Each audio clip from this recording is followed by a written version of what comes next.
uma coisa, se Deus quiser, vou me ver livre dos óculos. Estou já para abandonar essa coisa tão complicada para mim. Aliás, eu disse há poucos dias que eu vou pregar uma mensagem com o título Complicado. Eu acho que é um tema maravilhoso falar sobre as complicações. Então, para mim sempre foi muito complicado. Eu não sei se eu tiro, não sei se eu ponho. Eu não sei tirar óculos e todo dia o rapaz que trabalha, o irmão que trabalha com os óculos, me dá uma bronca. Disse: o senhor puxa o óculos com a mão só, o senhor empena o óculos, o senhor quebra o óculos e aí vai a coisa toda. Mas se Deus quiser, nos próximos dias eu vou ficar sem ele. Glória a Deus. Não há nada que aconteça que não seja para o nosso bem. Então, houve um tempo que eu precisei de usar o óculos, e aí o próprio Deus faz com que o nosso organismo, às vezes, sofra as mutações do tempo, e aí criou-se uma cataratazinha, uma cobertura nos olhos, e ao tirar esta catarata, vou tirar também a necessidade de usar as lentes, não é? Eu espero que a mão do médico seja a mão de Deus para me ajudar também. Glória a Deus. Mas por falar em médico, eu estou aqui com o Evangelho de Lucas. E Lucas era um médico. E a gente para analisar que, na verdade, o Evangelho narrado por Lucas, e sendo Lucas um médico, ele abandonou a medicina, ele deixou de estar medicando as pessoas para ter um tempo, como ele disse aqui, e buscar informações minuciosas a respeito de Jesus, dos fatos que aconteceram. Ele estava anunciando, eu vou dizer assim, uma religião nova.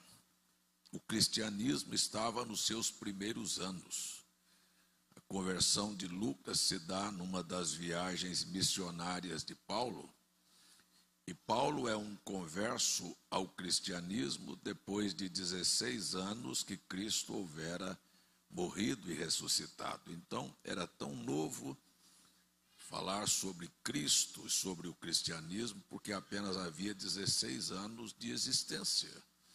Se você pegar, por exemplo, a Assembleia de Deus no Brasil, iniciou-se em 1910. Então, nós estamos em 2025, são 115 anos. Ali estava o cristianismo com Paulo apenas com 16 anos.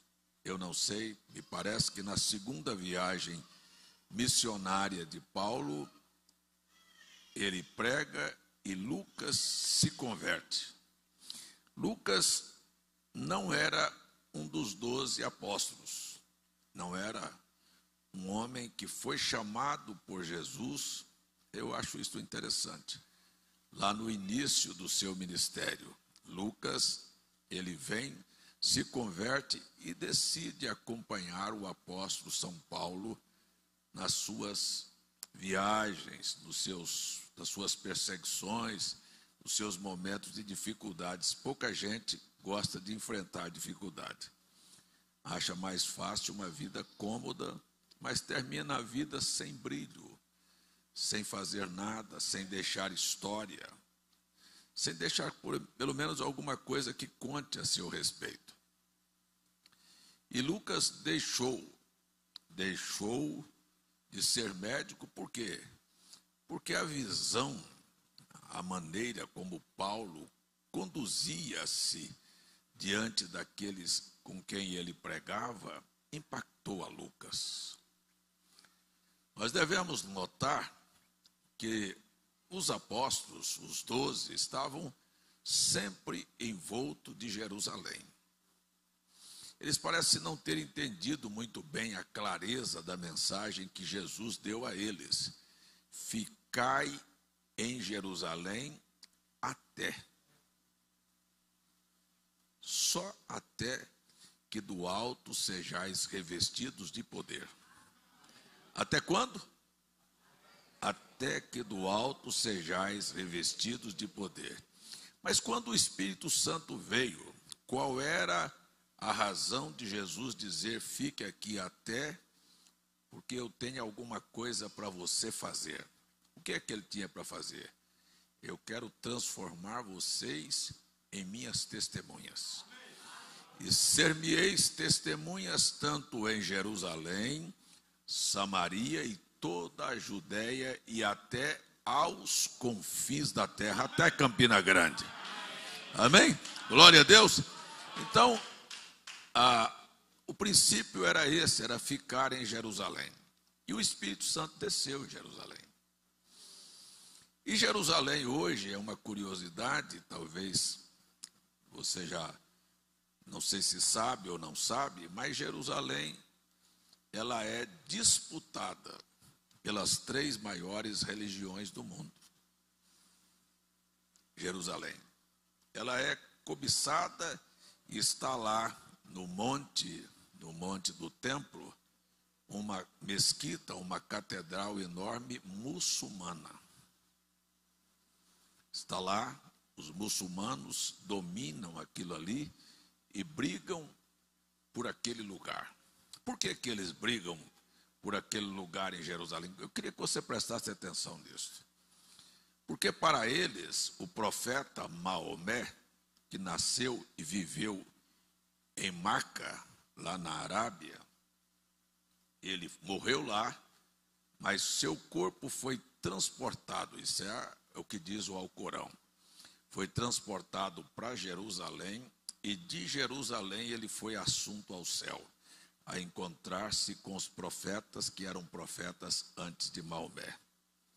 Então, para eles, aquele lugar onde está a mesquita de Omar, para eles é o lugar sagrado, de onde Maomé foi levado ao céu e ninguém toca naquilo. Os judeus, eles também construíram a sede da sua religião em Jerusalém. Por quê? Porque lá atrás, quando Abraão foi sacrificar o seu filho Isaque, em cima do monte, e Deus bradou e disse: não sacrifique, porque eu sei que você me teme, e aqui está um cordeiro para ser morto no lugar do seu filho. Aconteceu exatamente em cima daquele monte aonde estava o templo de Salomão. Era o monte de Sião. Então, para eles, aquele lugar era um lugar onde Deus desceu, esteve e intercedeu pela vida de Isaque. Mais tarde, o rei Davi, ao tomar dos Jebuseus a terra de Jerusalém, numa batalha, Davi fez de Jerusalém a sua capital, o seu lugar, o seu trono, o lugar do seu comando. E dali de Jerusalém, aconteceu um fato estranho. Davi mandou, através de Joabe, que ele enumerasse todos os povos de Israel. E quando Joabe saiu para contar, a Bíblia diz que Deus não se agradou daquilo. E Deus resolveu destruir Jerusalém e destruir os moradores da cidade. E a Bíblia diz que Davi olhou e viu o anjo do Senhor com a espada desembainhada e veio para destruir Jerusalém. E Davi então disse: o povo não merece morrer, quem pecou fui eu. Mata-me a mim e a minha família, não o povo. E o anjo do Senhor guardou a espada, e Davi então comprou aquela terra. E naquela terra que Davi comprou daquele homem, ele edificou um altar. E mais tarde, o seu filho Salomão edificou naquele lugar o templo que é conhecido como o templo da habitação de Deus. Lugar. Então, para os judeus, aquele é um lugar sagrado. Na verdade, os muçulmanos estão com a maior parte daquele lugar e os judeus ficaram na divisão de 1948, ficaram apenas com o que restou dos muros do templo, aonde você vê aqueles homens lá orando. Não era o lugar do templo, era apenas o lugar do muro do templo. O templo está onde está a mesquita de Omar. Então é disputado pelos judeus como um lugar sagrado e eles desejam ver cair a mesquita de Omar para eles edificarem lá o terceiro templo. Eles lutaram por isso. Já o cristianismo, estou falando do judaísmo, dos maometanos ou do islamismo, e agora quero falar do cristianismo. Já o cristianismo também teve como referência Jerusalém, porque Jesus disse para eles: vocês fiquem em Jerusalém até que sejais revestidos de poder. E todos nós sabemos que a descida do Espírito Santo se deu em Jerusalém. Foi em Jerusalém, cumprindo-se o dia de Pentecostes, estavam todos reunidos em um lugar e o Espírito Santo desceu. E quando o Espírito Santo desceu em Jerusalém, aquilo para a igreja e para os judeus, que já tinham a referência no seu pai Abraão, Jerusalém se tornou um ponto histórico.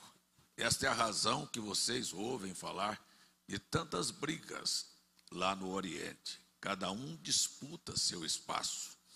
A igreja cristã que nasceu em Jerusalém, ela era uma igreja, deixa eu dizer assim, durante os seus primeiros anos, uma igreja que havia recebido o poder, mas não sabia atuar como igreja. O que adianta você ter poder e não saber como usá-lo? Eles tinham poder, mas eles não sabiam como resolver as pendências. Logo, nos seus primeiros anos, quando o Espírito Santo desceu, preste bem atenção nisso, você vai ver que eles tinham poder. Pedro vai até o templo e disse: o aleijado, me dá uma esmola. Ele disse: não tenho ouro, não tenho prata, mas eu te dou o que eu tenho. Eu não tenho dinheiro, mas eu tenho poder. Em nome de Jesus Cristo, levanta-te e anda. Foi assim ou não? Eu não gosto de pregar para banco. Foi verdade isso? Diga amém. Mas aonde estava o poder? Limitado ali. Por que Pedro não pegou este poder e foi cumprir o que Jesus havia dito: vá para Samaria, vá para a Galiléia, vá para os confins da terra? Ficou um poder limitado, porque eles não sabiam como atuar, tinham poder, mas não sabia agir. Quando você tem conhecimento de uma coisa e não conhece o restante, sabe qual é a tendência? Ficar aonde você conhece. Eu conheço isso aqui, na vida prática, na vida assim, não, eu conheço isso aqui, eu já vou ficar aqui mesmo, eu conheço o meu negócio, eu não vou inventar outro negócio, porque eu estou comendo daqui, eu vou viver daqui, eu estou vivendo daqui, não vou inventar outra coisa, porque eu não dou conta. Porque você está limitado ao conhecimento que você tem.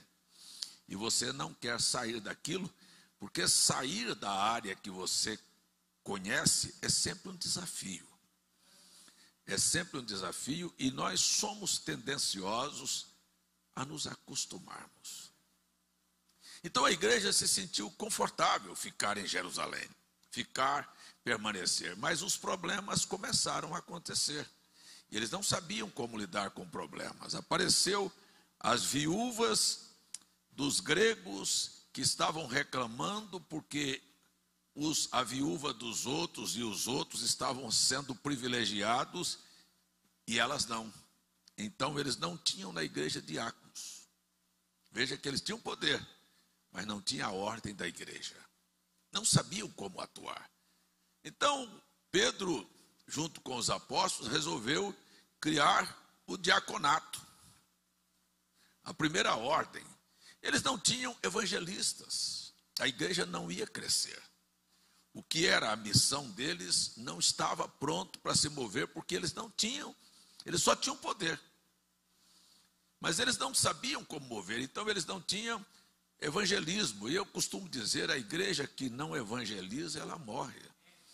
Por que ela morre? Porque muda um, se afasta o outro, e a igreja não cresce, ela diminui. Então a igreja começou a ter problemas. Você pode pegar que a igreja começou a ter problemas. Primeiro, começou a ter necessidade financeira. E começou a briga interna, porque um está ganhando mais do que o outro. Porque o povo achou que ficar em Jerusalém ia ser a solução dos problemas dele. E o povo não queria nem mais trabalhar. Porque nós temos poder, mas poder não traz alimento para a sua mesa. Vocês estão me entendendo? Eu só queria que vocês entendessem o que nós estamos lendo na Bíblia. Então a igreja de Jerusalém ficou ali. Daqui um pouquinho você viu que um homem chamado José resolveu vender uma herdade que ele tinha no Chipre. Chipre está aqui perto hoje de onde está a Grécia, cá em cima. Ele resolveu e vendeu uma herdade. Ele era judeu que morava no Chipre e vendeu sua herdade. E vendo a pobreza de Jerusalém, pegou o seu dinheiro e foi e depositou aos pés dos apóstolos. Quem se lembra disso no livro de Atos? Então o que aconteceu? Um outro irmão que tinha uma propriedade disse: eu vou vender a minha também, mas eu não vou dar tudo não. Eu vou dizer para Pedro que eu vendi para tanto. E vou dar só um pedaço. E combinou com a sua mulher. Então, por que eu estou dizendo que a tendência da igreja que não evangeliza é morrer? Daqui um pouquinho morre 2 num dia. Por causa da mentira, morre Ananias e morre sua mulher Safira. A igreja cresceu ou diminuiu? Mas a igreja tinha poder. Mas o poder estava fazendo a igreja minguar. E a igreja estava tendo problemas. E o poder não estava resolvendo o problema. Vocês estão me entendendo? Vocês estão me entendendo? Então a próxima coisa que você vai ver, sabe, é que enquanto a igreja estava simplesmente paralisada em Jerusalém, Deus começou a fazer uma coisa que é necessária. Deus começou a se mover. Porque Deus não está parado, Deus é um Deus de movimento. Você talvez não entendeu o que eu disse. O que eles queriam em Jerusalém era o templo. E o templo não é um movimento. Templo são 4 paredes. Templo é um monumento e não um movimento. E o monumento aqui, aqui nós temos estas paredes deste templo. Mas isto aqui, o culto vai terminar e vai continuar aqui. E não vai se mover daqui. E se este templo não se move daqui, o evangelho não vai para lugar nenhum, porque o templo está aqui. Mas você e eu precisamos nos mover de volta para casa. E se o Deus que nos encontrou aqui for através de nós, então Deus vai se movimentar nas ruas dessa cidade. Posso ouvir seu amém ou não? Então Deus é um Deus de movimento. E é um Deus que se move para a direita, para a esquerda, para frente, para trás. E é um Deus que se move como as águias. Ele começa a fazer com que a igreja também suba. A igreja cresça, a igreja seja elevada. Eu não sei se tem alguém aqui que quer subir, quer crescer, quer se elevar ou quer viver uma vida de estacionamento. Parado, estacionado. A igreja precisa entender que Deus quer que você, como uma águia, se mova. Se mova. A águia agita seu ninho. A águia vai ensinar seus filhos a voar. E como é que ela ensina seus filhos a voar? O ninho da águia é feito de espinhos. Preste bem atenção. Eu disse que o ninho da águia é feito de quê? E a sua vida é feita de quê? De problemas, de espinhos, de dificuldades, de desafios. Por favor, olha a sua Bíblia. Jó capítulo 14, verso 1. O homem nascido de mulher é de bem poucos dias, mas de muitos problemas. Quem é que está aqui que nunca sofreu na vida? Nunca teve uma decepção, nunca teve uma angústia, nunca chorou, nunca teve um desengano? Deixa eu ver a mão daqui de quem nunca passou por nenhum problema. Mas deixa eu ver a mão aqui de quem já enfrentou muitos problemas. Porque a Bíblia é a verdade. Ela está profetizando sobre a sua condição. Então Deus vai te ensinar a ser maior do que os problemas. Eu estou aqui. Tem alguém comigo aqui que está entendendo o que eu estou dizendo? Deus estava pegando o que estava acontecendo em Jerusalém para nos dar um ensinamento aqui hoje à noite. Então a igreja de Jerusalém estava estacionada e Deus agora disse: como você tem um ninho feito de espinhos, mas você sabe, a águia arranca e mata um coelho ou um carneiro e coloca sobre os espinhos, para que ela coloque os seus ovos e quando os seus pintainhos nascerem, ficarem confortáveis. Chega no tempo em que a águia vê os filhotinhos, todo mundo acomodado, a mamãe vai trazer a comida, e eu vou ficar o resto da vida na sombra, água fresca e sapato largo.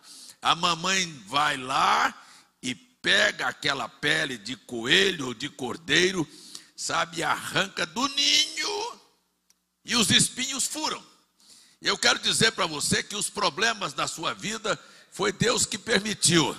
Ou você seria a pessoa mais acomodada que existe no mundo. E Deus fez você para você se movimentar, ser mais alto, voar mais alto, resolver seus problemas. Será que você está me entendendo? Nós não gostamos disso, mas esta é a verdade. Quem é que gosta de problemas aí? Pois é, mas eu quero dizer para você que está na hora de você aprender a vibrar. E se tem alguém aqui que Deus já fez isso para você, você pode dar um glória a Deus bem alto. Peraí. Mas se você não fez, se você já viu isto acontecer e você não aprendeu, está na hora de aprender. Quem é que aqui está que Deus já abriu uma porta para você ser feliz, bem sucedido, ter saúde e viver bem aqui? Dê um amém bem forte. Deixa eu te fazer outra pergunta. E quando as portas se fecham e tudo vira dificuldade, quem é que já deu um amém bem forte aí? Você dá um amém quando as portas se fecham ou você reclama? Então está na hora de você aprender também que quando as portas se fecharem, você dizer amém. Deus está fechando esta porque quer abrir uma outra maior. Mas não é assim que as pessoas fazem. Às vezes nós ficamos tristes porque alguma coisa aconteceu, sabe? E alguém nem gostou de você, te abandonou, te deixou, criticou. E você fica triste porque alguém te ofendeu. Sabe o que era para você ficar alegre? Fala, olha, se esta pessoa não é digna da minha companhia, glória a Deus. Louvado seja o nome do Senhor. Que ele se vá, mas eu estou aqui para glorificar a Deus. Eu gosto. Louvado seja Deus. Eu gosto de Jó. Jó tinha gado, camelo, tinha bens, tinha filhos, tinha tudo. Daqui um pouco ele perdeu tudo. Este é um exemplo. Ele perdeu os filhos, ele perdeu o gado, ele perdeu o camelo, ele perdeu as ovelhas, ele perdeu os amigos, ele perdeu até o respeito. Os moços se curvavam quando Jó passava e dizia: aí está o berço da sabedoria. Mas quando ele perdeu, ele disse: mulher, se Deus mereceu o meu louvor e a minha glória, quando ele me deu, só porque ele tomou, ele não merece ser glorificado? Deus deu, Deus tomou, bendito seja o nome do Senhor. Então quando as portas abrirem, glória a Deus. Quando as portas fecharem, glória a Deus. Quando os amigos vierem, glória a Deus. Quando eles se forem, glória a Deus.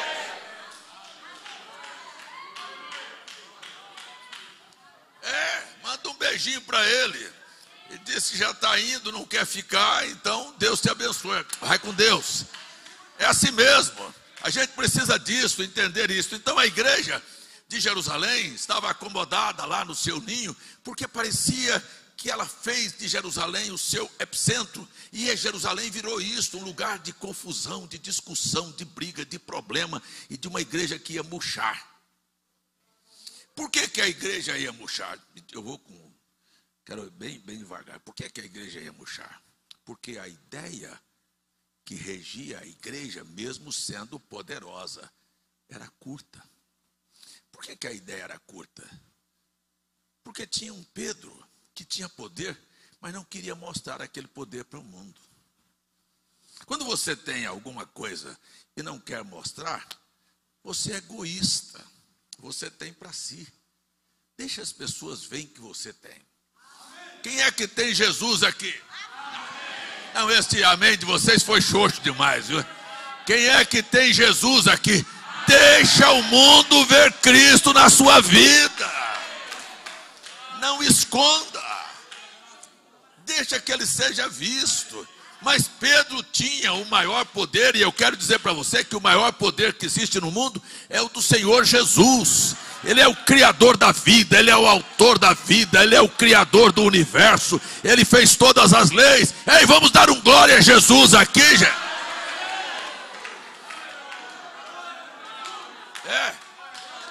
Glória a Jesus. Deixa ele ser visto. Mas assim, então a igreja tinha, mas qual era a mentalidade? Desculpe, todos nós sabemos, a igreja era composta por alguém que Jesus escolheu para começar, de pessoas ignorantes. Pedro não tinha letra. Quem era Pedro? Pescador. É complicado, hein? Eu vou voltar a dizer, eu quero pregar uma mensagem por nome, é complicado. E Jesus foi lá e chamou pescadores. Quem é que já acreditou em conversa de pescador aqui? Todo mundo sabe que existe um ditado que conversa de pescador ninguém aceita. O camarada estava pescando, aí eu estava pescando. Eu sou pescador, gente, né? Eu já fui lá na beira do rio muitas vezes, eu já vi essas coisas.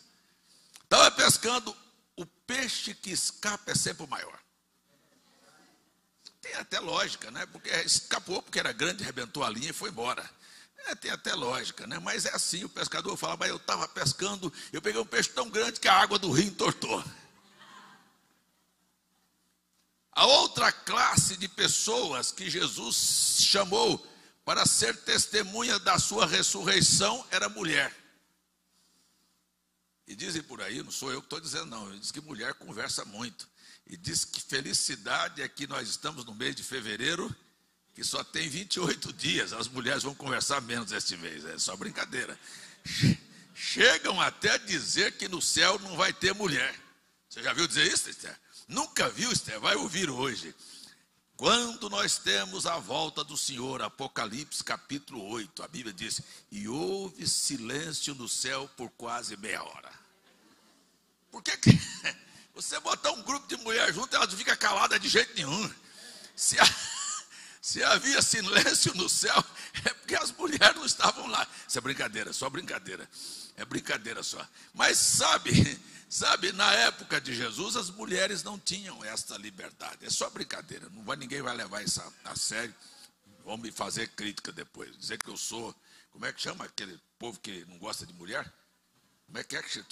Não, machista não. Tem até um nome mais feio que botaram aí.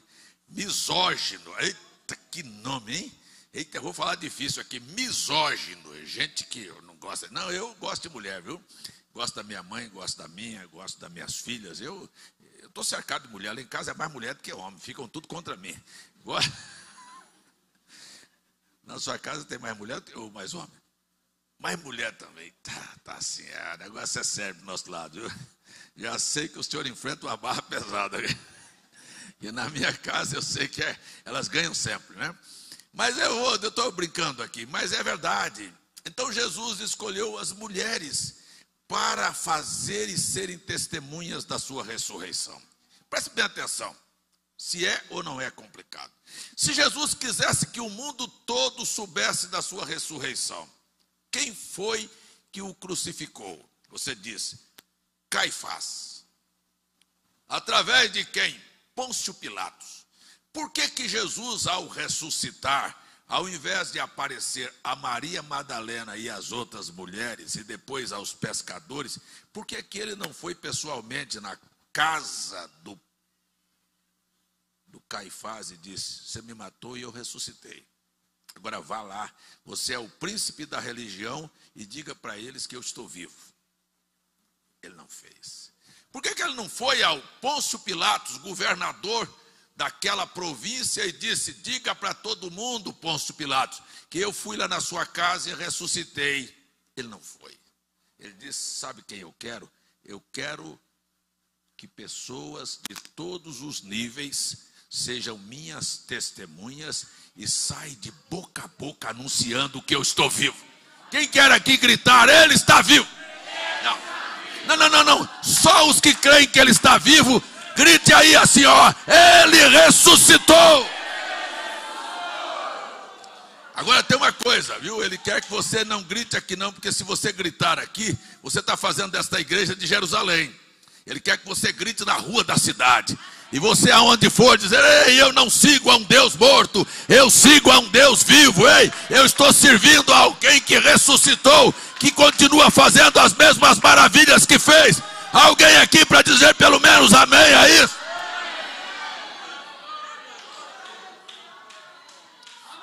A igreja ficou em Jerusalém, e isso não foi para o mundo. Lembram que o profeta William Branham contou que havia um cristão conversando com um muçulmano, e ele disse: o que vocês cristãos têm para me dizer? Vocês dizem que o vosso Jesus ressuscitou. E eu quero falar para você, não sei se você sabe, que os muçulmanos acreditam que Maomé vai ressuscitar. E eles têm um cavalo que é trocado de 4 em 4 horas, um cavalo branco. Tira aquele cavalo, põe outro, tira aquilo, põe outro. Eles fazem isso todos os dias. Porque quando Maomé, na crença deles, ressuscitar, vai montar aquele cavalo branco e vai correr pelo mundo para anunciar a sua ressurreição. Ele disse: o dia que Maomé ressuscitar, em 2 horas, o mundo todo vai saber que ele ressuscitou. Ele disse: vocês que dizem que Jesus ressuscitou e ficam com a boca fechada e não dizem ao mundo que ele ressuscitou, vocês são covardes. E eu quero desafiar você aqui a ser testemunha de Jesus. É fraco esse amém seu? Eu estou dizendo que eu estou aqui desafiando você a sair nas ruas dessa cidade e dizer: ele ressuscitou.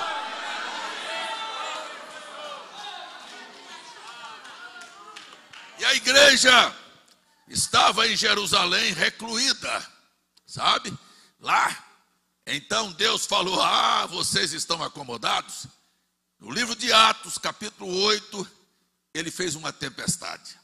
E as pessoas não acreditam. Dizem: foi o diabo. Escuta aqui, foi o diabo ou foi Deus que usou Paulo para trazer uma perseguição para a igreja? No livro de Atos diz: e Saulo assolava a igreja. Você diz: o diabo. Não. Quando as portas se fecharem, nunca diga o diabo. Diga: a minha Bíblia e a tua Bíblia diz: todas as coisas contribuem para o bem daqueles que amam a Deus. Alguma coisa vai acontecer depois disso. Quando você não entender o quadro, você não pare. Eu estou dizendo, pare de reclamar e diga: algo grande vai acontecer aqui para ser testemunho. O mundo todo vai ver que uma virada vai acontecer, um sobrenatural vai acontecer. Será que eu posso ouvir seu amém ou não?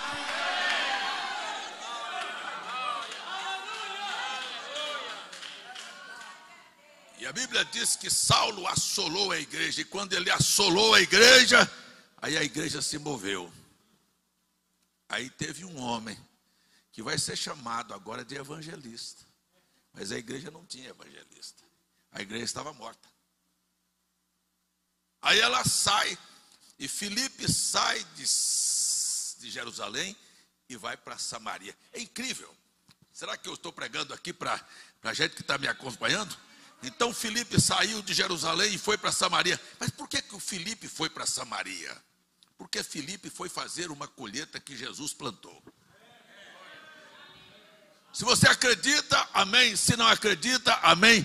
A igreja de Manaus precisa acreditar. A igreja de Brasília, que está comigo na conexão, precisa acreditar. Se você que está aqui acredita, eu quero dizer para você que eu comecei o meu ministério aqui nesta cidade. E aqui nesta cidade eu semeei muito. E eu vou colher o que eu semeei.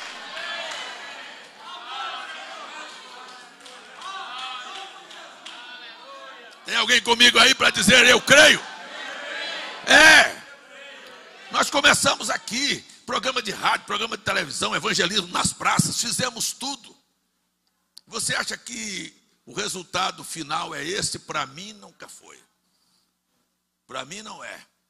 E eu semeei em Manaus. É bom lembrar que a pandemia fechou e nós estávamos lá com um salão alugado. A irmã Weila sabe disso, Edivaldo sabe disso, Odivaldo sabe disso, os irmãos sabem disso. E nós tínhamos lá 17 mil pessoas inscritas num programa de evangelismo. Acabou. Não, a semente foi plantada. Tem alguém para dizer amém aí? Ou eu estou pregando para incrédulos? Eu não me importo se a igreja está diminuindo. Eu sei.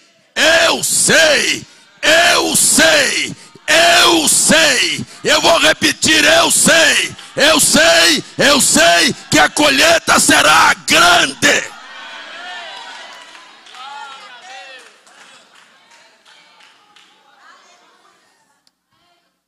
Irmão Isaac, irmão Fábio, vocês sabem quantas mil pessoas numa semana visualizaram nossos avisos para aquela campanha aí? Numa semana, 300 e tantas mil pessoas em Brasília estavam assistindo os nossos avisos.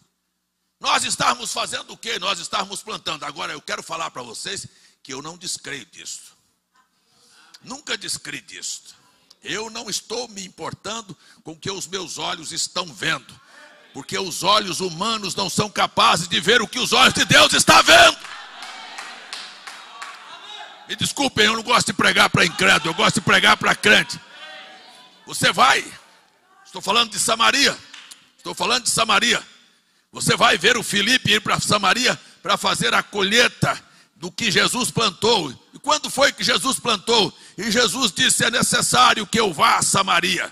Quem é que assistiu aquele videozinho meu que está aí na internet, com uma imagem extraordinária, uma mensagem extraordinária de Jesus chegando em Samaria, conversando com a mulher samaritana? Que coisa que toca na alma da gente. E a mulher samaritana diz para Jesus assim, exatamente assim, porque eu sei que é complicado entender isso. Ela disse, o senhor veio fazer aqui? Ele disse, eu vim aqui por causa de você. Ela disse, por causa de mim, o senhor veio por causa da pessoa errada. Jesus nunca foi procurar ninguém errado. Jesus sabia que por mais errado que ela tinha sido, e por mais coisas erradas que ela tinha sido feito na vida, era exatamente aquele testemunho que ela precisava para virar a história. Eu quero dizer para você que Deus vai pegar a vida de gente errada para abrir portas aonde você nunca imaginou.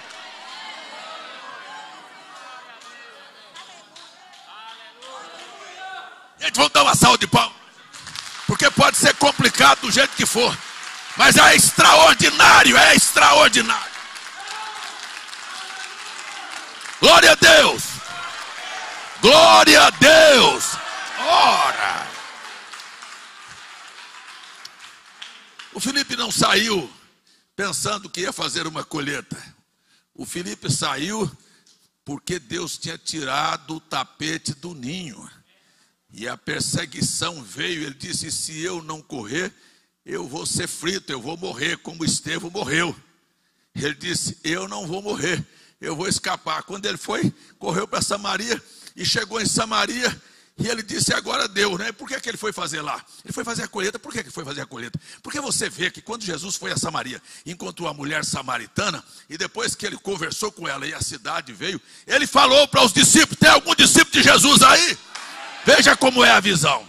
Jesus falou para os seus discípulos e disse assim, vocês dizem, discípulos, que a colheita será daqui a 4 meses. Mas eu quero dizer para você que a seara está madura. Ele estava tendo uma visão que ninguém via. Eles estavam vendo que a seara, ele disse, não, a seara já está pronta. Sabe o que está faltando? Trabalhadores para a seara. Disse, manda trabalhadores, ore, ore. E Deus não faz nada se você não orar.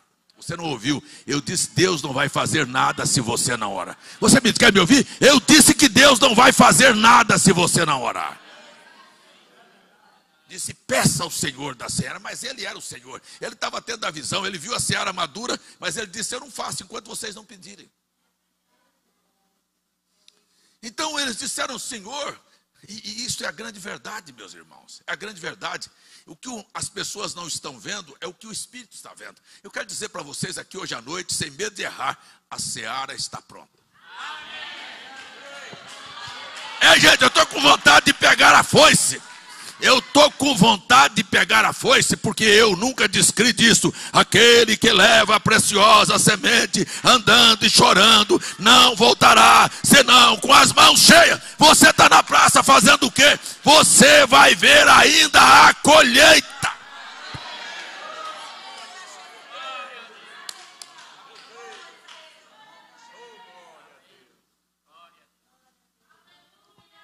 Jesus olhou e disse, ei, estão esperando lá. Ele disse, eu estou vendo a seara madura. E os discípulos olhavam, mas eu não estou vendo. Vocês não estão vendo, mas vocês vão ver. Glória a Deus. E daqui um pouquinho ele ainda parou e insultou e provocou mais. E eu vou dizer uma coisa a mais para acrescentar. Eu estou vendo uma lavoura que está madura e vou dizer a você que vocês vão colher aonde vocês nem plantaram. Quem é que quer receber milagres desta maneira?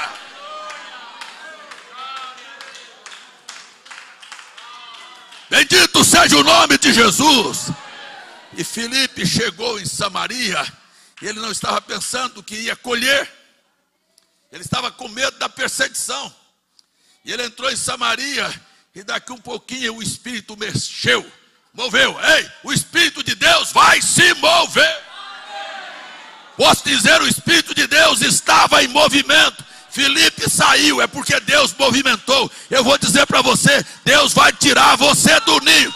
Deus vai tirar a igreja do ninho. Deus vai tirar a igreja do comodismo. Deus vai mover você.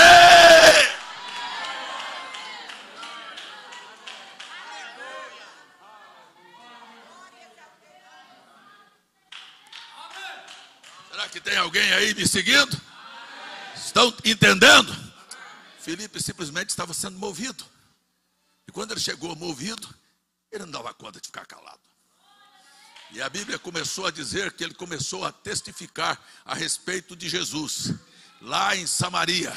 Mas Jesus já tinha ido primeiro, feito o plantio. Ele plantou a semente através da mulher samaritana. Mas agora veio a hora de colher a cidade toda. Isto se chama, para quem não é em cabeça dura, mente fechada, isso se chama avivamento.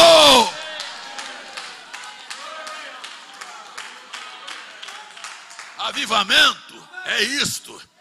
Chegou a hora e o Filipe disse, você veja, Jesus havia plantado a semente ali e agora a cidade toda veio atrás de Filipe. E a Bíblia diz que a cidade toda foi movida. Eita, eu fico muito de alguma maneira, muito assim com o coração fervendo de vontade de dizer. E as coisas começaram a acontecer. E cego começou a enxergar. E aleijado começou a andar. E demônios começaram a ser expulsos. E as maravilhas começaram a operar. Não há como não negar, não há como negar. Jesus ressuscitou. Ele está vivo, ele vai fazer as mesmas coisas.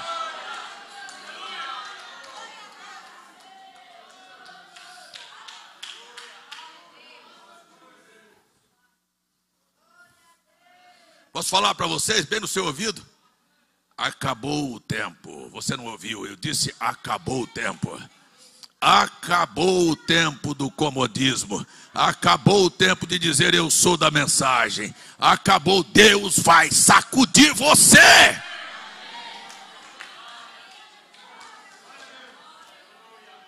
Mas qual era o problema de Samaria? O problema de Samaria era um feiticeiro que tinha lá, um mágico. Esse fazia mágica. E ele era tido como Deus na cidade. Simão, o mágico. Esse era o problema. E eu quero falar para você exatamente assim. Escreva o que eu estou dizendo. Estas são palavras do profeta William Branham. Toda vez que Deus se move, Satanás se move primeiro. Eu não ouvi seu amém? Amém? Cada vez que Deus se move, Satanás vai na frente. Filipe ia chegar em Samaria, o Simão chegou primeiro. Não importa, eu quero lhe dizer uma coisa. O Espírito Santo que moveu Filipe para ir a Samaria vai fazer o feiticeiro Simão se curvar aos pés de Jesus de Nazaré. Feitiçarias, macumba, doença, demônios vão se curvar a Jesus ressuscitado. Tem alguém que acredita nisso aí? Mas dê um amém de alma.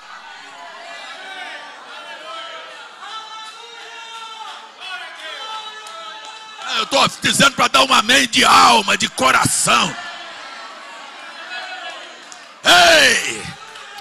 Ei, os poderes de Satanás vão se curvar.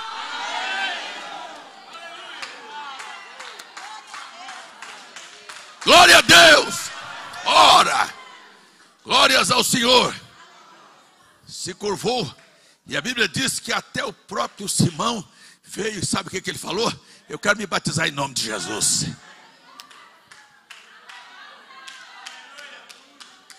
Ele veio pedir seu batismo. E foi batizado em nome de Jesus. Aí, oi, que coisa boa, hein? A igreja poderosa de Jerusalém, que não fazia nada, que vivia na sombra, lá embaixo de braço cruzado, diz a Bíblia, e ouvindo os discípulos que estavam em Jerusalém, que Samaria receberam a palavra de Deus, agora eu sou o matador da onça.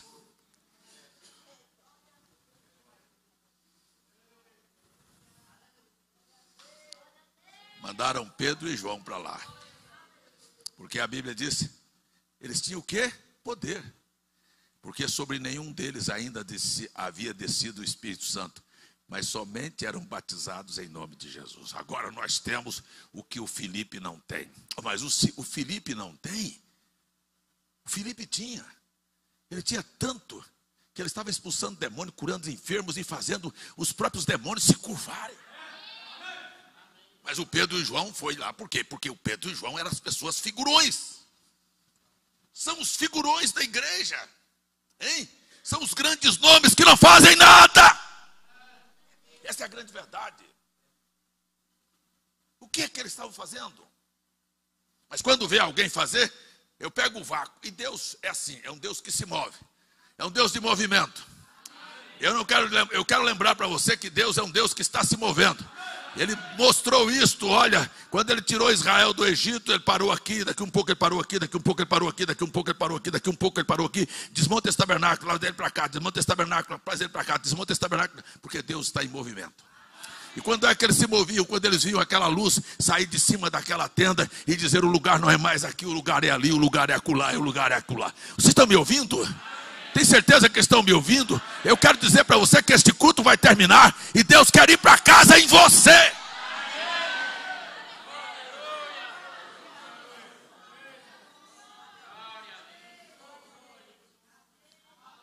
Os discípulos de Jerusalém foram lá em Samaria.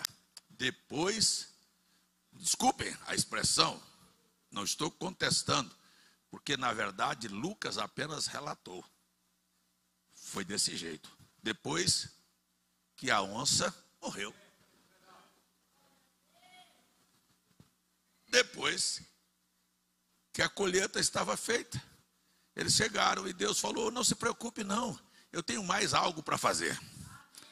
Eu não quero você aqui em Samaria, eu quero que você saia correndo agora e vá atrás de uma carruagem, Porque tem um homem que está lendo o profeta Isaías dentro de uma carruagem. Ele é eunuco da rainha. E você vai lá dizer para ele, porque Deus é assim. Ele se move atrás de multidão e se move atrás de uma pessoa. Ele foi lá em Samaria por causa de uma mulher. E a mulher era a chave para abrir a porta. Ele tinha um eunuco, ele estava atrás do eunuco. Porque o eunuco ia levar isso para o reino deles. Deus está procurando células. Células, diga aí, células, ele está procurando células. Por quê? Porque o nosso organismo é composto de células.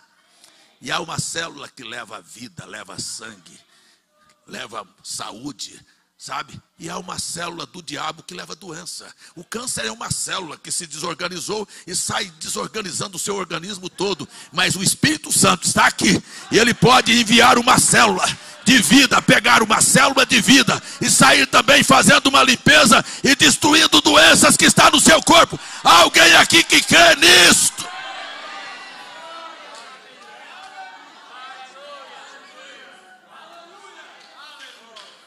Será que você pode dizer amém?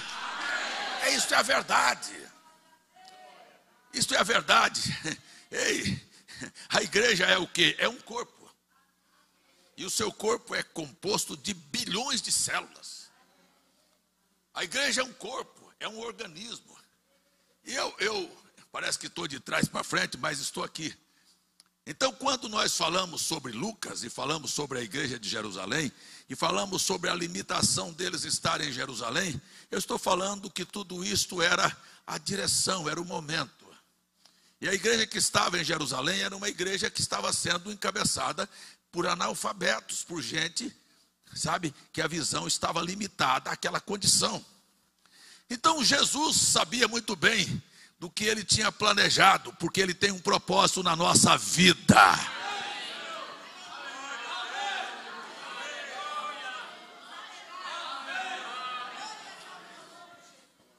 Ele fustigou Paulo e Paulo fustigou a igreja. E Paulo estava tão entusiasmado em perseguir crente, que ele disse: eu vou dar mais uma cordinha para você. Vai lá no sacerdote e arrume a carta e vá lá a Damasco agora e prenda tudo que você achar. Ele disse: eu vou mesmo, é comigo mesmo, eu não fico parado. E ele não sabia que estava fazendo um trabalho para Deus, porque ele sai de Jerusalém, eita, com a carta dos grandes sacerdotes, para ir prender e perseguir os crentes que estavam em Damasco. E na estrada de Damasco, aquela coluna de luz põe-se no caminho dele e para na frente dele e diz: passe por cima de mim, Saulo.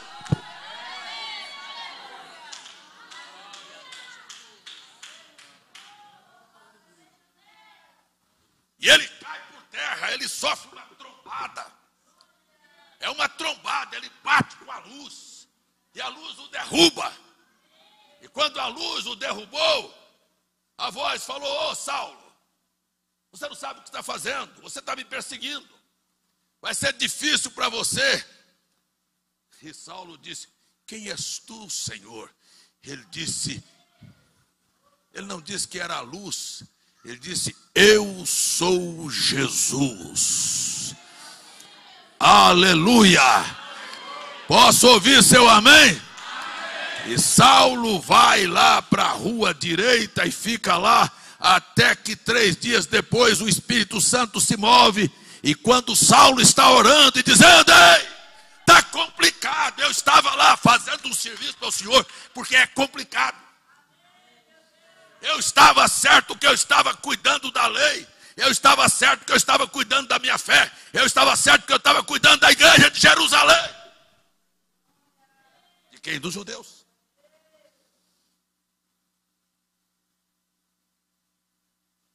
Deus falou no coração de Ananias, lá do outro lado da cidade. Eu estou ouvindo a oração do Saulo. Ele estava lá orando. Deus está ouvindo sua oração. Não está ouvindo a sua não. Deus está ouvindo orações de gente que está orando, que é gente que não está entendendo nem a sua própria vida, não está entendendo o momento que você está vivendo, não está entendendo a confusão que você está metida. E por que eu estou nisso? Você quer saber por que você está nisso? Você quer saber por que você está nisso? Você quer mesmo saber?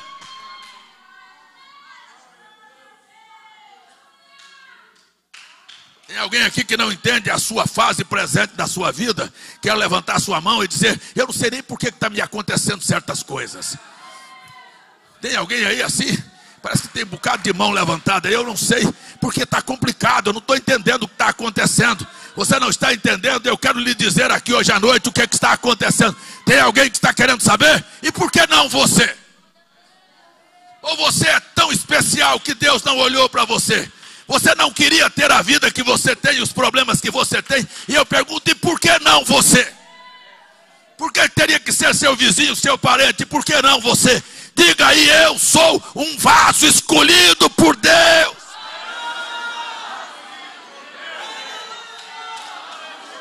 Tem coragem de dizer: Deus vai ser glorificado na minha vida.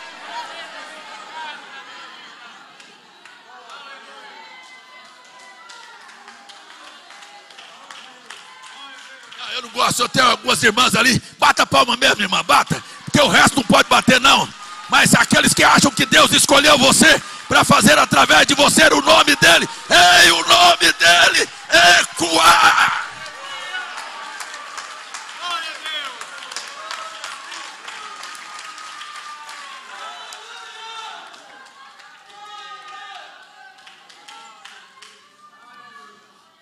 E quando Paulo orava e dizia: que minha vida, que confusão é essa na minha vida? Eu estou cego aqui, eu não estou enxergando nada, eu não entendo nada. Tem 3 dias que eu nem como nem bebo, eu estou aqui em cima de uma cama. O que é que vai acontecer? Como é que vai ser minha vida? Enquanto ele orava de cá, o Espírito Santo estava trabalhando do outro lado. E o Espírito Santo vai lá na casa de um homem chamado, e disse: vai lá na rua direita, na casa de um homem, tem um homem chamado Saulo. Ele é da cidade de Tarso, ele está hospedado lá. Eu derrubei ele na estrada, e eu vou lhe dizer, disse: eu quero que você vá lá orar por ele. Quem? Eu? Eu mesmo não. Manda a irmã Irene. Eu mesmo. Manda lá o irmão Joaci, manda lá o Zelino. Eu não vou não. Mas por que você não vai? Não, o homem está fazendo uma assolação lá em Jerusalém, e agora o senhor vai me mandar lá. Ele disse: você não sabe nada, ele é um vaso escolhido, eu o separei, eu tenho um trabalho para ele. Ele vai levar o meu nome diante dos gentios e dos reis da terra. Quando você achar que está tudo complicado, Deus já tem um plano traçado para a sua vida.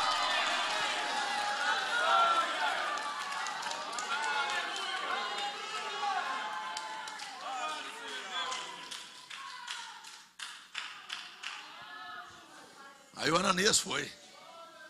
Aí chegou lá, o Paulo cego, ele vai lá e bota a mão na...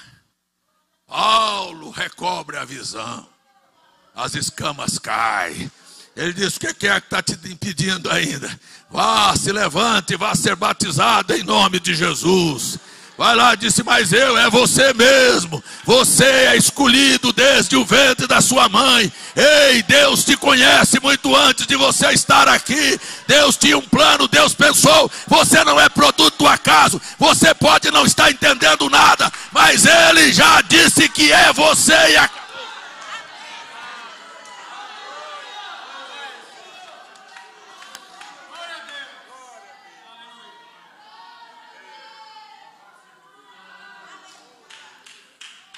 Deixa eu dar uma voltadinha lá atrás em Jerusalém. Ou eu deixo para pregar sábado que vem. Vou voltar um pouquinho, só um pouquinho. Posso ir? Quem me dá permissão para pregar mais? Só até meia-noite. Não vou passar da meia-noite. Vou só voltar um pouquinho lá em Jerusalém. Mas a igreja de Jerusalém ainda continuava em Jerusalém. E o Pedro continuava sendo um analfabeto, um pescador. E os outros seguindo apenas para discussões, problemas e brigas que estavam na cidade de Jerusalém. E muito trabalho que eles tinham era para viver a pobreza dos crentes de Jerusalém. Só para vocês aqui, Ninguém queria vir para o Nordeste quando eu vim, porque a notícia é que o povo daqui comia rato, e lagartixa, e calango. E Deus só me deu filé.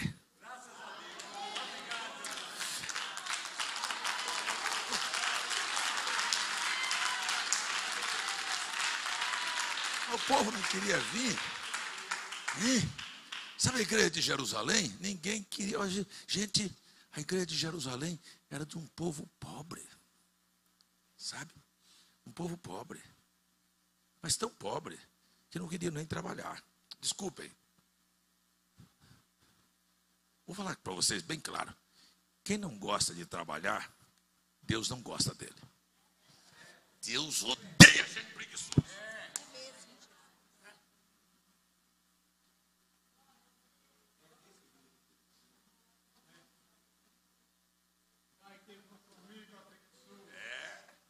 Vai ter com a formiga. Assim mesmo. Então a igreja de Jerusalém, sabe, ninguém queria, assim, mais ou menos assim. Não, nós queremos poder. E roupa, e sapato, e criar os filhos. Como é que vai ser? Não, sabe de uma coisa? A pobreza ia imperar naquela igreja. Sabe o que ia ter muito na igreja? Discussão. Sabe o que tem muito hoje? Discussão. Me dá o parágrafo, me dá o versículo. Sabe o que virou? Esse rasga-rasga. Sabe? Do parágrafo, do versículo, do parágrafo, do profeta para cá. E como é que vai ser? A nuvem, a ressurreição, eu aperto o play, eu não sei mais o quê. Ei, é só isso que tem, é só essa pobreza.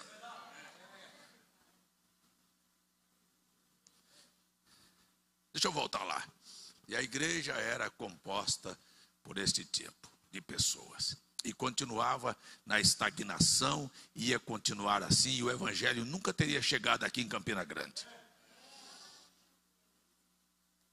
Porque ia ficar em Jerusalém. Era o epicentro da convergência de todas as religiões principais, Jerusalém.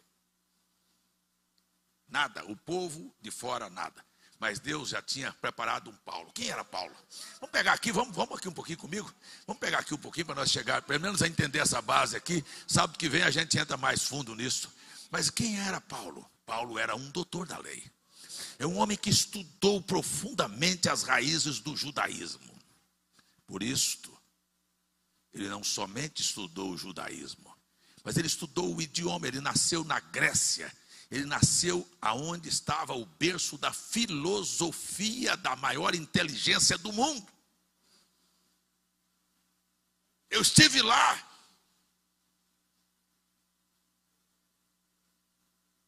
Ele não foi para Jerusalém à toa, ele era um comerciante hábil, ele era um homem inteligente, ele conhecia de leis, ele era bom para falar, ele era inteligente, ele era capaz de explicar qualquer coisa com facilidade.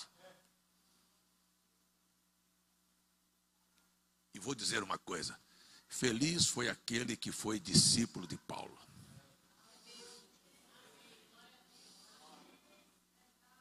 Aprendeu. E Paulo era tão inteligente que ganhou um doutor.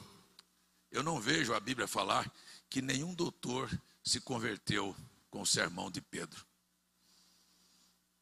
Era o nível dele.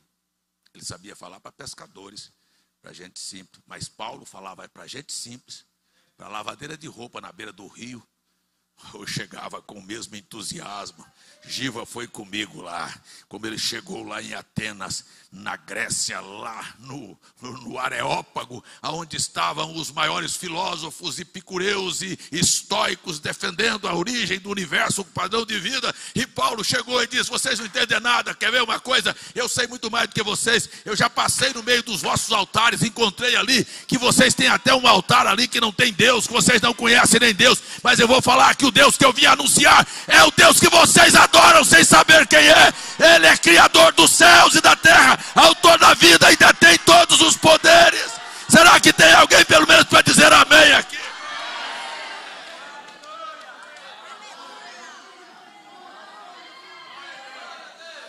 Qual era a dificuldade de Paulo para falar para uma Lídia na beira do rio, vendedora de púrpura? Vou falar para um homem doutor da lei, ou um homem como aqueles grandes filósofos. Qual era a dificuldade de Paulo falar sobre o seu Jesus para os maiores intelectuais? Ele falou e Lucas, o médico, escritor do Evangelho, tirou o chapéu, se curvou. Glória a Deus. Eu queria que você entendesse. Nada contra Pedro, nada contra a igreja de Jerusalém. Eles estavam fazendo o seu papel. Mas você não pode impedir que Deus faça coisas grandes. Você não pode ter a ideia minúscula de que nós na mensagem vivemos e vamos viver só na sombra da igreja de Jerusalém. Nós vamos aqui, seguimos o mensageiro da primeira era. O mensageiro da primeira era não chamou Pedro, não chamou Tiago, não chamou André, não chamou Filipe. O mensageiro da primeira era Paulo. E ele é o exemplo para todo verdadeiro pregador. Disse o profeta de Deus, ele é o exemplo para todo verdadeiro pregador que tem domínio da palavra, que tem poder do Espírito e que Deus vai seguir o seu ministério.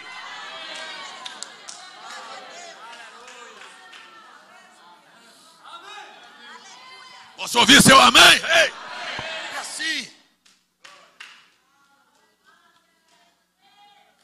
E o próprio Pedro chegou a dizer: ei, nosso irmão Paulo está falando de coisas difíceis que os indoutos estão torcendo.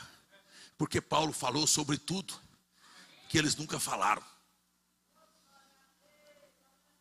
Você viu Pedro falar sobre o homem que se levantaria, a apostasia que aconteceria, aquele que se assentaria no trono parecendo com Deus? Não, mas Paulo falou. Você viu Pedro falar sobre a ordem e conduta da vida dos crentes, do como trabalhava, como era homem, marido, mulher, filhos, isso? Mas Paulo falou. Você viu Pedro falar sobre a ordem dos dons do Espírito? Mas Paulo falou. Você viu Pedro falar sobre as mulheres pregadoras, sobre essas coisas? Não, mas Paulo falou.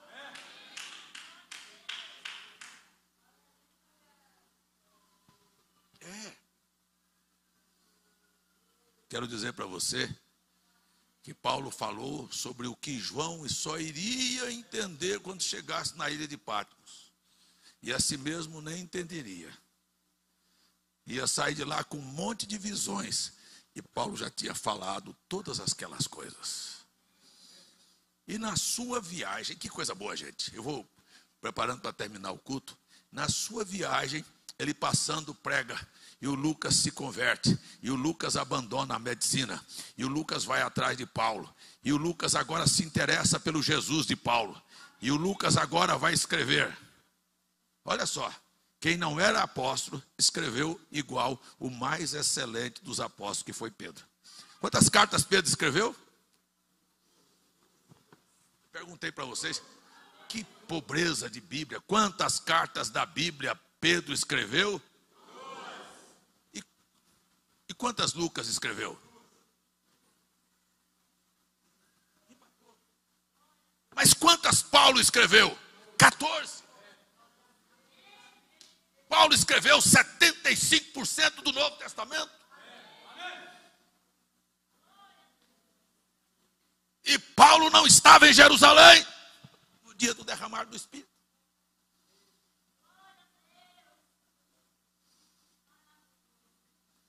E a visão de Paulo entrou na vida de Lucas. E Lucas disse: eu vou atrás deste Jesus para poder anunciar as minúcias deste evangelho. Eu vou atrás deste Jesus. E foi lá, e foi aos apóstolos, e disse como é que é. E ele escreveu 2 evangelhos. Você diz: não, é só um. Não, são 2. Um começa falando sobre a vida física de Jesus. Que Jesus veio assim. O nascimento de Jesus foi assim. João Batista era um sacerdote, que o pai dele era velho e a sua mãe, e não tinha filhos, e o anjo veio e visitou Zacarias, e a Maria e a Isabel concebeu. Depois ele disse: a Maria também foi visitada pelo anjo, e Jesus então foi formado em seu ventre pela obra e pela virtude do Espírito Santo. Foi assim? Ele começa a provar que naquela noite do nascimento, só Lucas falou sobre isso. Nem João, nem Mateus, nem Marcos. Nenhum falou que o anjo apareceu aos pastores que estavam no campo. Hein? Só ele narrou esses fatos. Só ele descreveu estas coisas por minúcia. Ele descreveu 38 coisas que os outros evangelhos nem falam.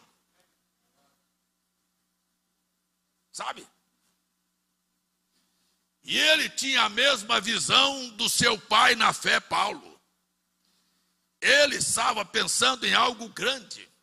E ele disse, sabe, eu vou escrever aqui e vou dedicar meu evangelho a um homem importante na sociedade chamado excelente. Esta frase,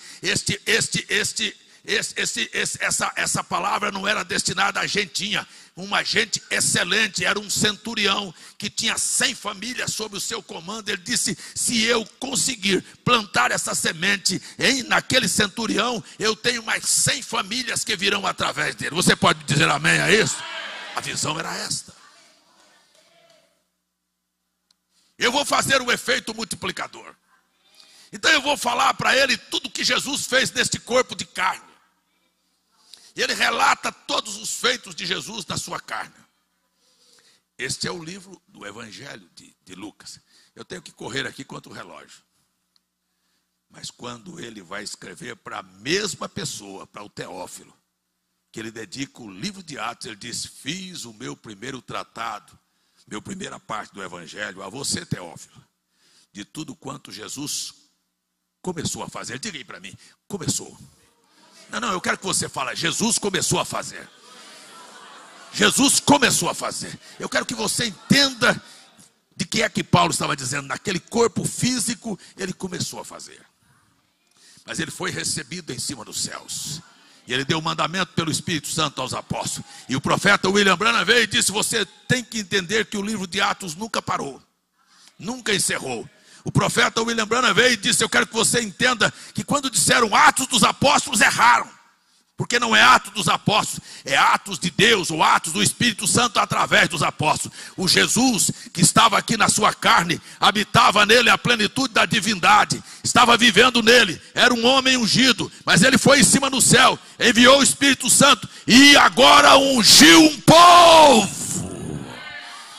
Agora não é um homem ungido, é um povo ungido. Agora não é mais um corpo. Quantos somos aqui hoje à noite?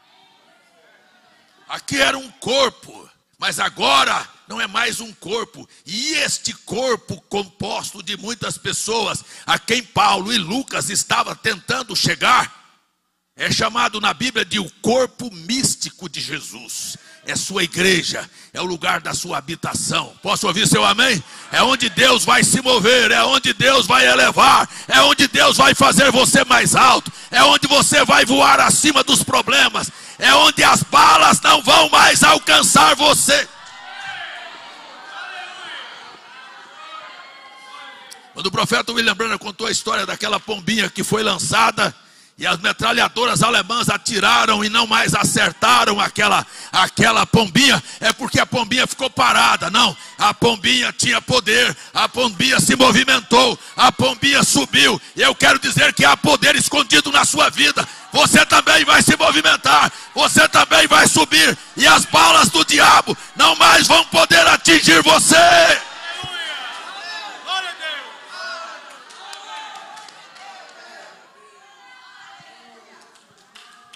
Amém? Veja, eu estou tentando dizer para você que Deus quer levantar um povo. Essa igreja parece que está morta ainda, mas Deus vai levantar você. Deus vai arrancar você desse banco aí. Deus vai arrancar você do comodismo. Deus vai fazer você voar mais alto. Deus quer te dar, Deus te deu asas, Deus te deu poder. Não é para ficar estático, não.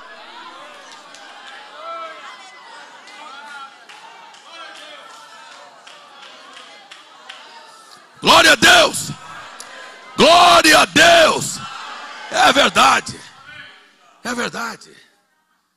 Então simplesmente Paulo não parava. E você vê Paulo, Sim, mas ele converteu. A igreja não quer. E daí? A igreja não me quer. Ai, Pedro não me quer.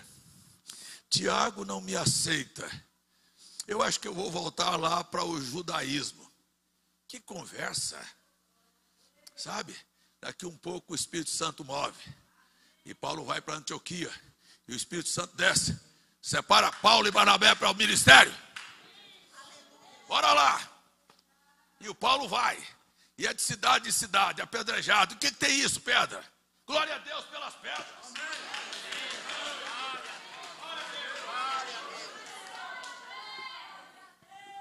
Eu disse e vou repetir. Se você esperar alguém te aplaudir, se você espera que alguém reconheça e bata palma para te dar apoio, você é um pobre. Sabe quantas palmas eu tive para mudar para o Nordeste? Nenhuma. Sabe quantos votos eu tive? Nenhum. Sabe quanto apoio eu tive? Nenhum. Mas estou aqui. Você acha que eu estou esperando alguém me aplaudir e dizer eu concordo com o senhor? Não, eu estou aqui hoje à noite vibrando com aquilo que Deus fez e com o que Deus vai fazer. Eu estou dizendo que nós vamos para uma colheita grande, maravilhosa, poderosa, esplêndida, como nunca foi visto. Verdade. Então você precisa aprender quem é você. Não espere que alguém diga, você é um homem de Deus. Eu? Não, você... Não, espera um pouquinho. Eu já sei disso. Eu é que vim aqui me declarar, como Paulo se declarou. Se eu não sou apóstolo para outros, eu sou para vocês. Se alguém não diz que eu sou apóstolo, eu não sou apóstolo da parte dos homens. Eu sou apóstolo porque Deus me fez apóstolo.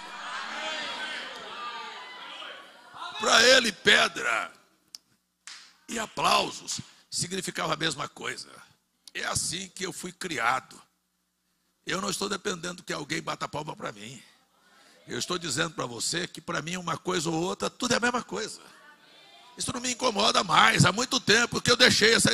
Não gostou da minha cara, não gostou da minha mensagem, não gostou do que eu falei. E daí? Não gostou? Coma menos, como dizia minha mãe.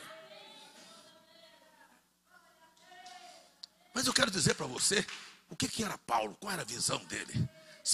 Se a igreja não gostou, Paulo foi lá, fez seu trabalho, foi apedrejado, voltou. Daqui um pouquinho, o próprio Barnabé disse, não, vamos levar. Ele disse, não vou não, não vai levar não, fica para trás, eu vou sozinho. Levou consigo Silas, daqui um pouco era pedrada, era paulada, era prisão. E quando, eita gente, eu vou terminar o culto. E quando ele chegou em Filipos, ele estava orando, fazia vários dias, indo até o rio, todo sábado, orava, voltava. E um dia, uma mulher que tinha um espírito de adivinho. Estou falando para você que esses demônios vão cair. Que tinha um espírito de adivinho. Veio atrás dele e disse, esses aí são homens de Deus. Ele, cala a boca e sai. Daquele dia em diante ele dizia, quer ver, as portas vão se abrir agora. Por quê? Porque eu mexi numa caixa de demônios. É a hora que as coisas vão mudar. E daqui um pouquinho ele foi para a cadeia. E daqui um pouquinho ele tomou uma surra. E ele estava tão feliz. Você disse, esse cabra é sem vergonha. Ele está apanhando e cantando. Não, ele estava feliz porque ele sabia, agora as portas vão abrir. Se tiver alguém pronto aí, eu estou pronto. Se você não está pronto, eu vou estar pronto aqui agora. Se você não está pronto, eu chamar para você estar pronto. Eu quero dizer que nós vamos chacoalhar este ambiente. Nós vamos chacoalhar este Brasil. Nós vamos chacoalhar essa cidade. Nós vamos chacoalhar esta nação. Eles estão se levantando. É porque Deus está se levantando.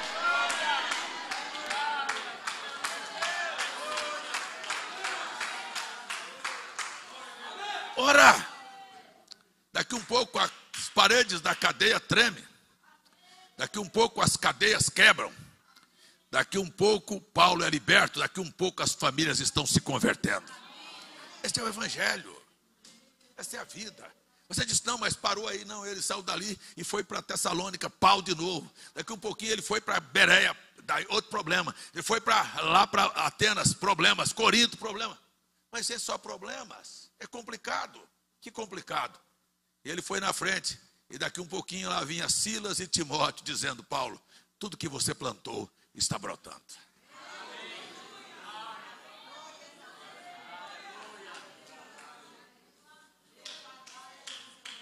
Ele disse: eu posso seguir adiante, agora vocês cuidam. E começou, e foi continuando, e foi continuando, e foi continuando. E desceu de novo para Jerusalém. O que ele encontrou em Jerusalém? Cadeia.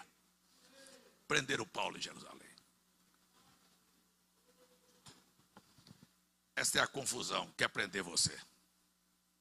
E qualquer um que vai para esta cidade vai ser preso. E Paulo foi preso e arquitetaram um plano para matá-lo. Ele ficou sabendo e avisou. E o poderoso Félix levou Paulo para Cesareia. Eu estive lá em Cesareia, Giva já esteve em Cesareia.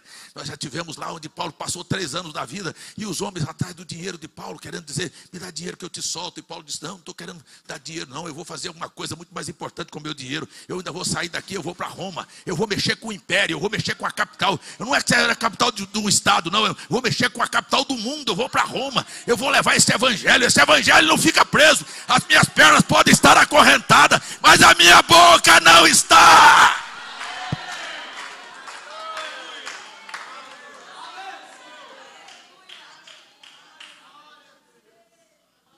Se tiver alguém aí com a boca acorrentada, eu liberto a sua boca hoje.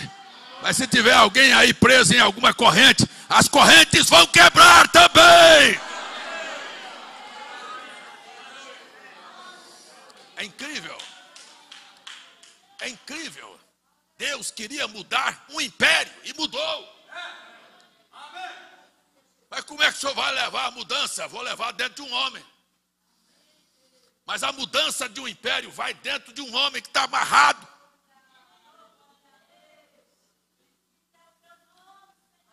E Paulo escreve: mas o evangelho não está preso. E daqui um pouquinho aquilo começa a sair de um coração para outro coração. E meus bons irmãos, o evangelho chegou. Se chegou a você, dá uma salva de palmas a ele.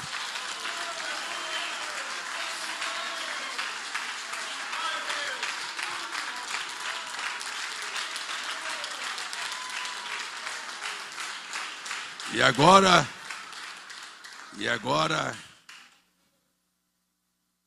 eu não falei de filosofia. Eu falei do evangelho. E evangelho é poder de Deus para salvação, para cura, para libertação, para transformação, para mudar conceitos, para quebrar regras, para quebrar todas estas coisas. Eu quero convidar vocês a ficarem em pé, os que estão sentados ainda. Nós vamos terminar o culto com uma oração de fé. Eu estou dizendo, nós vamos terminar o culto com uma oração de fé. Eu não quero ninguém aí com os olhos abertos. Eu não quero ninguém fazendo de conta que está orando. Eu quero que você que precisa de Deus seja verdadeiro aí no seu coração e diz: eu não vim aqui para voltar para casa escutar um monte de grito daquele homem. Eu vim ouvir a tua palavra, e a tua palavra é poder, e a tua palavra é libertação, e a tua palavra é cura, e a tua palavra transforma, e a tua palavra solta, e a tua palavra expulsa demônios, e a tua palavra transforma vidas.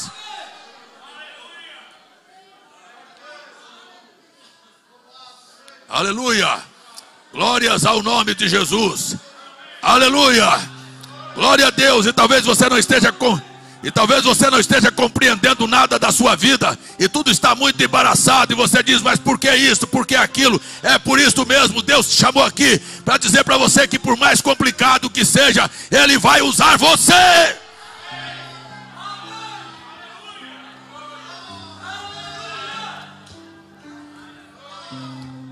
Tem pouca fé nesse ambiente. Tem pouca gente que quer ser usado por Deus aqui. Deixa que Deus use a sua boca. Será que tem alguém pelo menos para dizer: está aqui a minha boca? A minha boca está aberta para ser usada pelo Senhor. Ei, será que tem alguém aqui orando comigo, dizendo: a minha boca é tua, a minha mão é tua, eu estou aqui para que a coluna de fogo se mova através de mim nesse ambiente?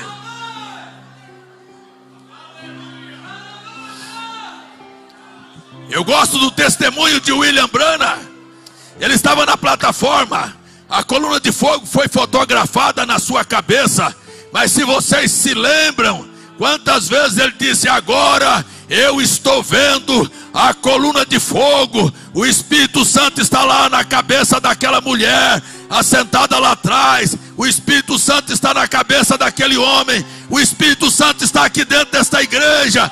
Eu sei que Ele está aqui. Eu sei que Ele vai curar alguém. Eu sei que Ele vai libertar alguém. Eu sei que Ele vai mudar a vida de alguém. Ei, diga: Senhor, vem aqui, Senhor, e me ajuda. Aleluia. Glórias ao nome de Jesus. Glórias ao nome de Jesus. Aleluia. Quantos creem que o Espírito Santo está aqui? Eu perguntei: quantos creem que o Espírito Santo está aqui? Quantos creem que esta coluna de fogo está se movimentando aqui? Quantos creem que pessoas serão mudadas e transformadas aqui? Ô povo fraco, quantos aqui estão comigo nesta batalha?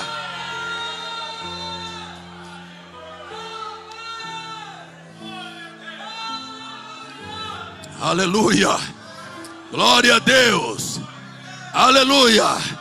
Quantos querem levantar a sua mão e dizer: Senhor, eu quero ser tua testemunha. Ninguém vai fechar minha boca. A minha vida vai contar a história que o Senhor está vivo. Aonde? Está vivo aonde? Está vivo aonde? Está vivo na minha vida.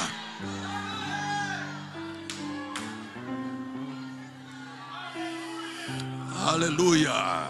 Glória a Deus. Glória a Deus. Aleluia. Eu vou deixar que você que precisa de uma bênção de Deus, abra a sua boca e diga: Senhor, vem aqui na minha vida, que esta coluna de fogo venha aqui na minha vida e mude a minha vida. Eu estou aqui. Não adianta o pastor César estar desejando quando eu não estou orando. Paulo estava orando, Ananias estava orando, Deus visitou a ambos, eu estou orando. Se você não orar, a coluna de fogo vai passar por cima de você e você vai para casa tão vazio como você veio.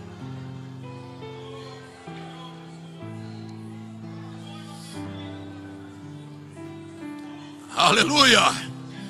Aleluia. Você está com vergonha de abrir a boca? Você está com vergonha de dizer: eu estou aqui precisando de uma visita do Senhor.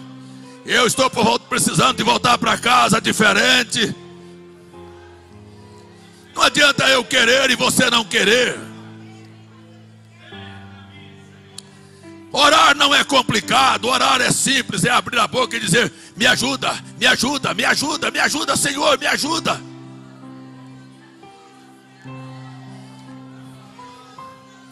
Aleluia. E no nome de Jesus Cristo, Filho de Deus, todos os poderes de Satanás, de dúvidas, de doenças, de opressões, estão agora quebrados. No poder do nome de Jesus, não em meu nome, não em minha santidade, mas no nome de Jesus Cristo. Aleluia. Glória a Deus. Glória a Deus. Glória a Deus. Aleluia. Aleluia. Aleluia. Que a bênção do Senhor Pai nesta hora desça na vida daquele que precisa ser abençoado. Aleluia. Que o poder da cura tome lugar. Que o poder do Espírito Santo tome lugar. Aleluia. Onde houve dúvida, que haja agora fé. Onde houve doença, que haja agora saúde. Onde houve pobreza, que a pobreza vá embora. Ei, que a fartura venha para esta casa. Onde houve necessidade, a necessidade seja suprida aqui hoje à noite. Nós invocamos o poder do nome de Jesus. Aleluia. E aonde houve fraqueza, que grite o fraco: eu sou forte. Aleluia. Aleluia. Eu oro e peço que a tua bênção seja sobre todos aqui. Glória a Deus. Eu entrego cada pessoa, cada vida que ouviu esta mensagem nas tuas mãos. e que haja salvação, transformação e mudança de vida aqui a partir desta hora. Que haja pessoas aqui decididas a te servir e a deixar sua vida ser um testemunho vivo para esta geração, para os seus parentes, para os seus amigos. Aleluia. Para que através dos seus lábios seja testificado: eu sirvo a um Deus vivo. Aleluia. Aleluia. Alguém para abrir a boca e dizer: eu sirvo a um Deus vivo.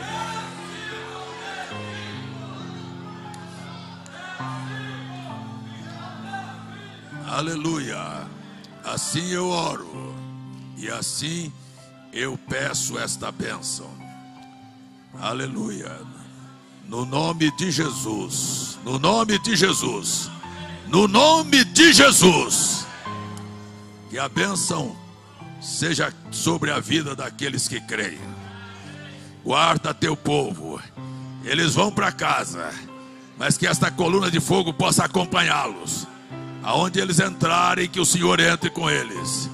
Que a tua bênção seja sobre a vida de todos. É minha oração, em nome de Jesus. Que haja perdão, que haja libertação. Aleluia. Se alguém crê, diga amém. E se você acha que Jesus merece ser glorificado, glorifique o nome dele e aplauda. Aplauda ao Senhor nesta hora.